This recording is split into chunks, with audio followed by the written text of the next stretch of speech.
Kawsara Fall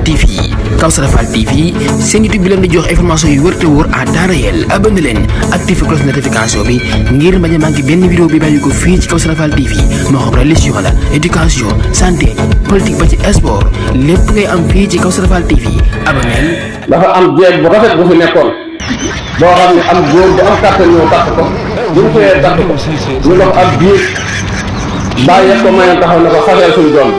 di dox ak moom mbër gi mu ne fase naa ko du ma def ci troisième mandat ba tey jii ñu koy daal di takkaat jeeg bi takku suuf moom li ci xalaat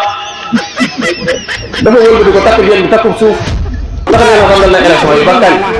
kon nag yéen sëriñ si ñu leen di laaj mataan nasrullahi ci ngóor si nga xam ne takkaat na jeeg bi te bëggul ñu takk ko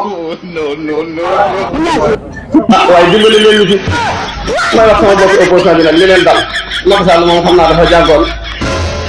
benn dars rek ca risaale bi si saan yi ndax ba mu fekkee ñett nag yi ca foore ba bu weex wu ñuul wu xonq wa mu daal di am rek nu mu ci daal di jëfandikoo nag wu ñuul wu weex yi daal na ko yow da ngaa weex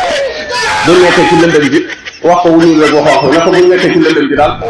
soo dox fële mën naa seen wu weex bi da ngeen di bàyyi rek mu lijjanti ñu bàyyi ko mu lijjanti Karim Wade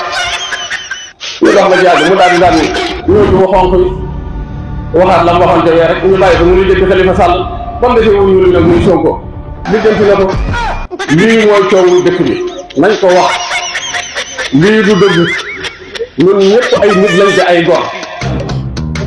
kenn moomu yàlla ñoo bind moom moo ñuy rey moo ñuy dekkal lu mën di xew ëllëg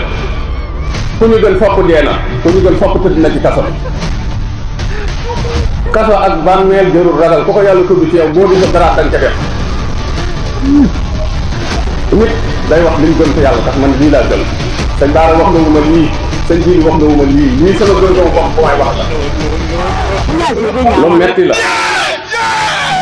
jéeg bii nga xam daal takkaan nañ ko takkul suuf ku ci am xalaat mën na ma ko wax wasalaamaaleykum wa rahmatulah jërëjëf. Kawsara Fall